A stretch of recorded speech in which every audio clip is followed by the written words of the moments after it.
My mentor took my painting at the art show, then I showed a canvas that humbled her. I painted my soul onto canvas, trusting my mentor's guidance until she claimed my work at the art show, risking my dream, only for me to unveil a canvas that exposed her deceit and reclaimed my art.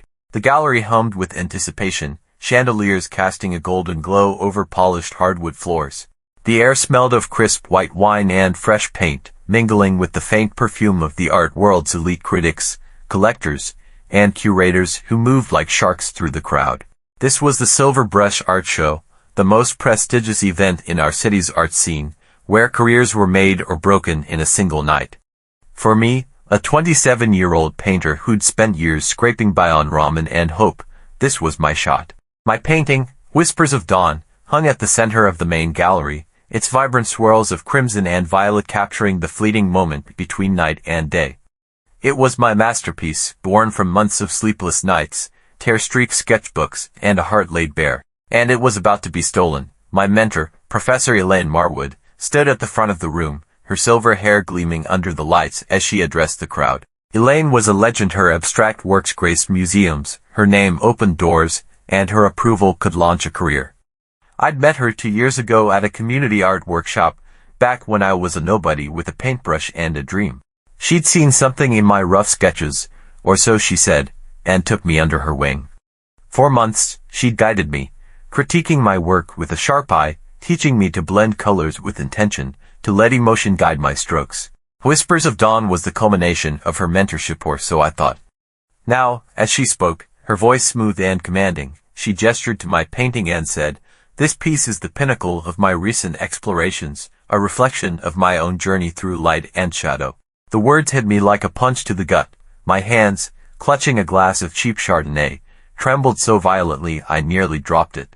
The crowd murmured approval, nodding at Elaine's eloquence, while I stood frozen at the back of the room, my black dress suddenly too tight, my breath shallow. She was claiming my painting, my heart, my soul, my countless hours of labor as her own. I wanted to scream, to rush forward and call her out, but the room was packed with people who worshipped her. Elaine Marwood wasn't just an artist, she was an institution. Who would believe me, a nobody, over her? I'd always known Elaine had a ruthless streak.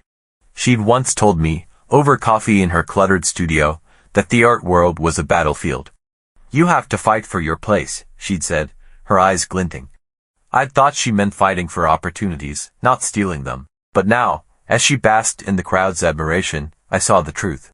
She'd seen Whispers of Dawn in my studio last month, during one of our final critique sessions. I'd been nervous, unveiling it to her, but her reaction had been glowing.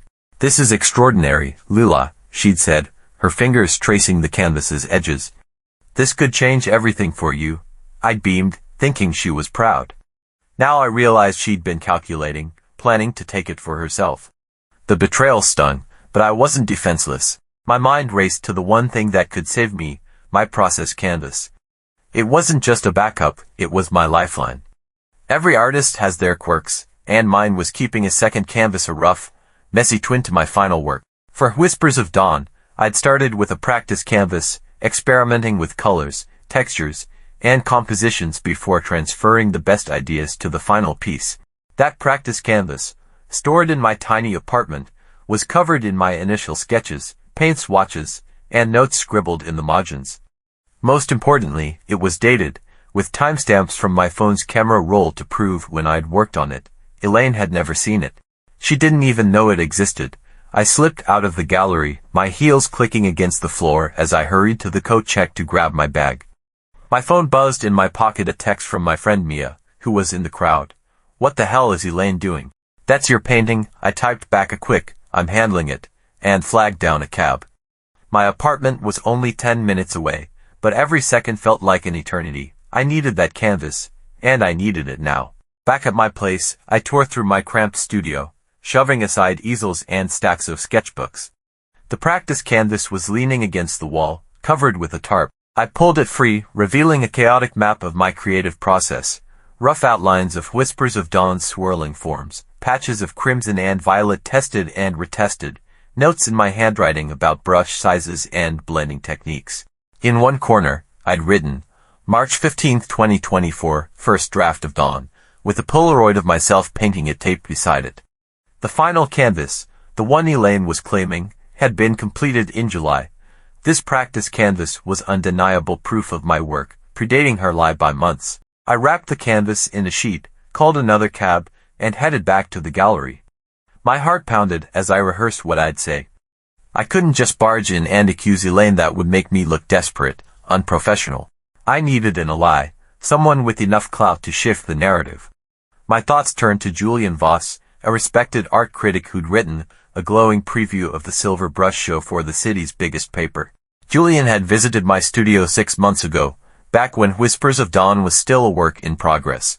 He'd seen my sketches, my early drafts, and even commented on my unique approach to layering. If anyone could vouch for me, it was him.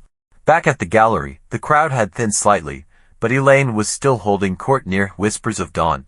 She was answering questions now, spinning a story about how the painting reflected her personal struggles with transition. The irony burned. Those struggles were mine, poured onto the canvas after a year of grappling with my mother's illness and my own fears of failure. I spotted Julian near the bar, his notebook in hand, scribbling observations. I approached, the practice canvas tucked under my arm, still wrapped in its sheet. "Mr. Voss," I said, my voice steadier than I felt. "Can I show you something? It's about Whispers of Dawn." He raised an eyebrow, sensing the urgency in my tone. "Of course, Leela. What's this about?" I led him to a quieter corner near the gallery's entrance, where the light was softer and the crowd sparse. I unwrapped the practice canvas and propped it against the wall. "This is my process canvas for Whispers of Dawn," I said. "I started it in March, months before the final piece was finished. These are my sketches, my notes, my colors all dated. You saw some of these ideas when you visited my studio last spring. Elaine's claiming the painting as hers, but I created it." Julian's eyes narrowed as he studied the canvas. He flipped through his notebook, finding his notes from our meeting. "I remember this," he said, pointing to a sketch of the painting's central swirl. "You showed me this exact composition in April. You were experimenting with violet undertones." He looked up, his expression hardening. "Elaine's story doesn't add up. Will you help me?" I asked. "I don't want to make a scene, but I need to set this right." Julian nodded. "Let's do this carefully. Follow my lead." He walked back to the main gallery, where Elaine was still speaking. I followed, clutching the practice canvas, my palms sweaty. Julian didn't interrupt her directly. Instead, he waited for a lull in her speech, then raised his hand, his voice carrying the weight of his reputation. "Professor Marwood, your passion for Whispers of Dawn is compelling," he said, his tone polite but pointed. "I'd love to hear more about your process. For instance, could you share any preliminary sketches or studies? I recall seeing some remarkable drafts in Leela's studio months ago, and I'm curious how your approach compares." The room went quiet. Elaine's smile tightened, her eyes darting to me for a split second. "Well," she said, her voice less confident, "my process is quite intuitive. I don't always keep sketches, the ideas. They flow directly onto the canvas." The crowd murmured, some nodding, others frowning. Julian pressed on, his tone still courteous but unrelenting. "That's fascinating, Leela. I believe you have something to share about your process for this piece." That was my moment. I stepped forward, holding the practice canvas high enough for the crowd to see. "This is my process canvas for Whispers of Dawn," I said, my voice clear despite the knot in my chest. "I started it in March 2024, months before the final painting was completed. These are my sketches, my color tests, my notes all dated, all in my handwriting. There's even a photo of me working on it, time-stamped April 2nd. I created this painting alone, from start to finish." I handed the canvas to Julian, who held it up for the crowd. People leaned forward, craning to see the sketches, the dates, the unmistakable proof of my work. A curator in the front row asked to examine it closer. She studied the notes, the Polaroid, then looked at Elaine, her expression skeptical. "These are incredibly detailed," she said. "And they clearly predate any collaboration." Elaine's face paled. She opened her mouth, but her usual charm failed her. "Leela was involved in the process," she stammered. "We worked closely together." "No," I said, my voice firm now. "You saw the final painting last month, Elaine. You critiqued it, but you didn't create it. This canvas proves it." The crowd's murmurs grew louder, a mix of shock and disapproval. Julian stepped in, his voice calm, but authoritative. It seems there's been a misunderstanding about the authorship of Whispers of Dawn. The evidence is clear. Leela is the artist behind this remarkable work. Let's celebrate her achievement tonight. The gallery owner, Ms. Carter, who'd been watching from the sidelines, stepped forward. I agree, she said. Leela, would you like to share more about your inspiration for this piece? I took a deep breath, my hands still shaking but my resolve steady. I spoke about the painting's origins, my mother's illness, my sleepless nights, the way the colors captured my hope and fear. The crowd listened, some nodding, others wiping tears. Elaine slipped to the back of the room, her presence fading as mine grew. By the end of the night, Whispers of Dawn had sold for $25,000, a record for a debut artist at the Silver Brush. 2 collectors approached me with offers for future commissions, and Julian promised to feature in his next column, titled The Truth Behind the Canvas. Elaine left early, her reputation bruised, her influence diminished. I didn't gloat, I didn't need to. The practice canvas had spoken louder than any accusation could. In the weeks that followed, the art world buzzed with the story. Some called it a scandal, others a triumph. For me, it was a turning point. I'd trusted Elaine, poured my heart into her mentorship, only to learn she saw my talent as a means to her own ends. But I'd also learned my own strength, the power of preparation, the weight of undeniable proof. My career was just beginning, and no one, not even a legend, could take that from me.